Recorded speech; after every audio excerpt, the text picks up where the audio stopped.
नमस्कार दोस्तों।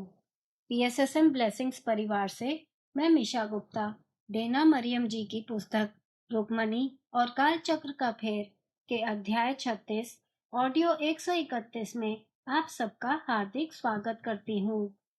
पिछली कड़ी में हमने जाना कि सुजाता अपने मित्र सत्या से मिलने की इच्छा लिए मृत्यु को प्राप्त हो जाती है।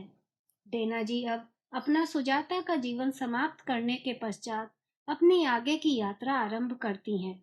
वह कहती हैं, अनेक ब्रह्मांड भौतिक या अभौतिक सिद्धांतों द्वारा शासित होते हैं। इन सिद्धांतों के बिना सब कुछ अराजकता में परिवर्तित हो जाता। कारण और प्रभाव का सिद्धांत है जिसके विषय में मैं कुछ सीख रही थी। और एक और नियम है जो दुनिया भर में व्याप्त है। जो कुछ भी कोई प्राप्त करता है उसे किसी तरह ब्रह्मांड में वापस लौटाना पड़ता है। इसे प्रेम का नियम कहें या कृतज्ञता का नियम या वापसी का नियम कह सकते हैं। यह समझ मेरे भीतर माता के साथ बिताए गए समय के अंतराल गहनता से स्थापित हुई थी।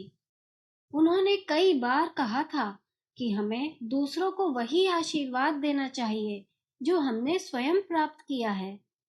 वह निर्देश मेरे भीतर तब भी उत्तेजना उत्पन्न करता रहा जब मैंने अपने शारीरिक देह को छोड़ दिया और उन्हीं शब्दों ने मेरे आगे के पथ को निर्देशित किया। मुझे लगा कि मैंने बहुत कुछ प्राप्त किया और बहुत कम दिया। मैं कैसे वापस दे पाऊंगी? सुजाता के रूप में मेरा जीवन सृजनात्मक अभिव्यक्ति और कलात्मक सृजनात्मकता को समर्पित था और यही मेरी परिभाषात्मक विशेषता थी। वह पूर्व निर्धारितता मुझे एक पत्थर तराशने वाले परिवार में जन्म लेने के लिए प्रेरित करती थी। 4 बच्चों में सबसे छोटा और एकमात्र पुत्र। हमारे घर के पीछे का आंगन पत्थर के टुकड़ों से भरा हुआ था। मैं आधी उकेरी गई बनावट के मध्य बड़ा हुआ था जो हमारे नगर में बनाए जा रहे नए मंदिर के लिए तैयार किया जा रहा था। जब मैं अभी भी युवा था तब मेरा परिवार इंद्रप्रस्थ से मथुरा चला गया था ताकि वे उस मंदिर पर कार्य कर सके जिसका श्री कृष्ण के परमपोते व्रजनभ महाराज ने निर्माण आरंभ किया था। वह मेरे दादाजी के समय की बात थी। वह महाराज बहुत समय पहले ही चल बसे थे, परंतु परियोजना जारी रही। उन्होंने जो कुछ सोचा था उसे बनाने के लिए कई पीढ़ियों की आवश्यकता होगी। एक ऐसा मंदिर जो पृथ्वी पर किसी भी वस्तु से भिन्न हो, एक जो स्वर्गों को पहुंचे ताकि श्री कृष्ण का सम्मान कर सके, एक मंदिर जो कम से कम सहस्त्र वर्ष तक टिके। ब्रजनभ महाराज श्री कृष्ण के पुत्र प्रद्युम्न के पोते थे, जिनकी मृत्यु द्वारका के विनाश से पहले पक्षपातपूर्ण विवाद में हो गई थी। प्रद्युम्न और उनकी दूसरी पत्नी रुक्मवती का पुत्र अनिरुद्ध भी लड़ाई में मर गया था, जैसा कि श्री कृष्ण के अन्य वंशजों के साथ हुआ था, सिवाय व्रजनभ के, जो मथुरा भाग गए थे और यदु राज्य पर शासन करने लगे थे, वंश को जारी रखते हुए। व्रजनभ की बड़ी इच्छा श्री कृष्ण के लिए पृथ्वी पर देखे गए किसी भी मंदिर से भी अधिक 2 भव्य मंदिरों को बनाने की थी, एक द्वारका के बचे हुए हिस्से में और दूसरा मथुरा में। श्री कृष्ण के जन्म स्थल पर वह कभी अपने परदादा से नहीं मिले थे और इसलिए उन्होंने कुरु वंश के शासक परीक्षित महाराज अर्जुन के पोते से मिलकर उन्हें श्री कृष्ण का वर्णन करने के लिए कहा ताकि छवियां बनाई जा सके। परीक्षित ने अपने सर्वश्रेष्ठ शिल्पकार प्रस्तुत किए थे और सैकड़ों पत्थर कारीगर और अन्य कलाकार तब इंद्रप्रस्थ से मथुरा चले गए थे। मैं एक बेचैन आत्मा के साथ पैदा हुआ था, विशेष रूप से पत्थर के कार्य के प्रति आकर्षित नहीं था, परंतु इकलौता पुत्र होने के कारण मुझे पहले से ही पता था कि मुझ में पारिवारिक परंपरा को आगे बढ़ाने की आशा की जाएगी। कई प्रकार से मेरा परिवार एक आदर्श परिवार था। जिसमें 3 प्यारी बड़ी बहनें और माता पिता थे जो एक दूसरे और अपने बच्चों के प्रति समर्पित थे। हमारा एक सुखी परिवार था, परंतु मुझे पारिवारिक जीवन या पत्थर तराशने में कोई आनंद नहीं मिला। मेरी रुचि की कमी और जो मैंने अपनी प्रतिभा की कमी मानी, उससे मैं बाधित था।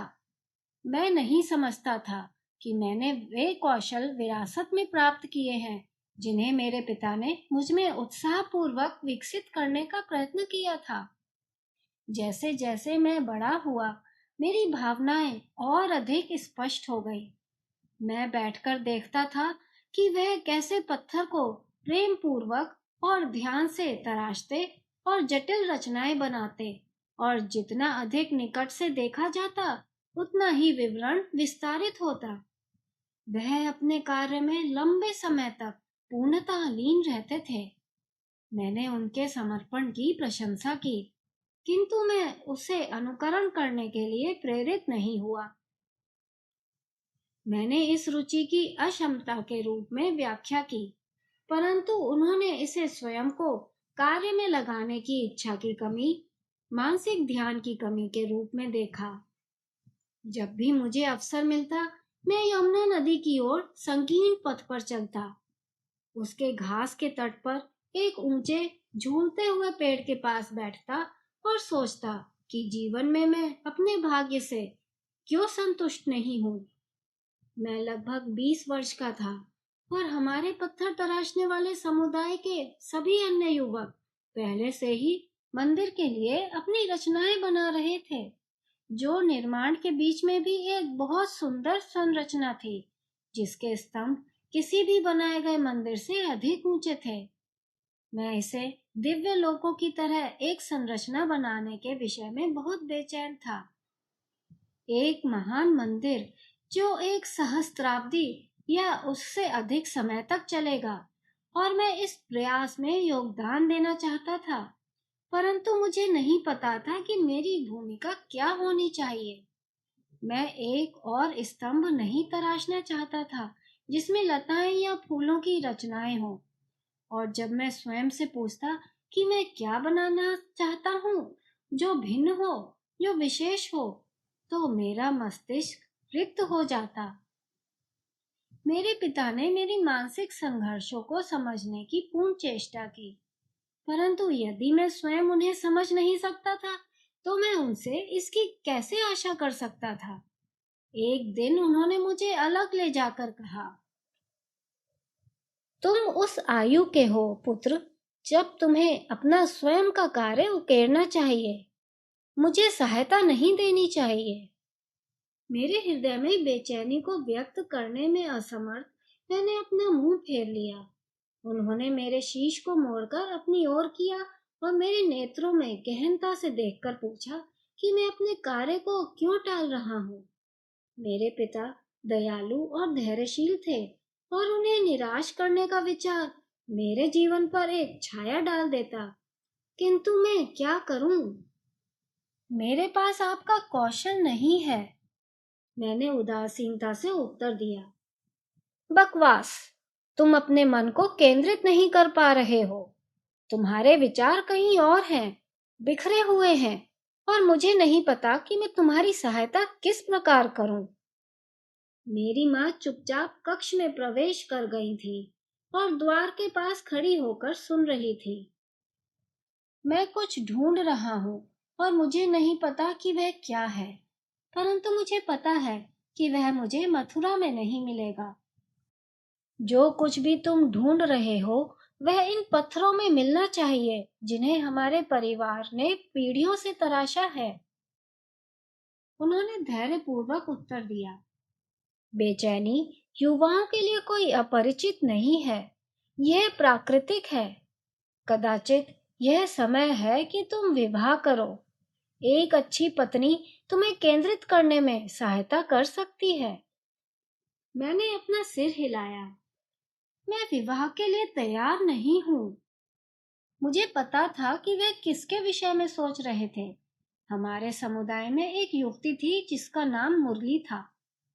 हम अपने युवा दिनों से मित्र थे और मुझे पता था कि वह मुझे पसंद करती है, यद्यपि मैं नहीं समझ पा रहा था कि क्यों।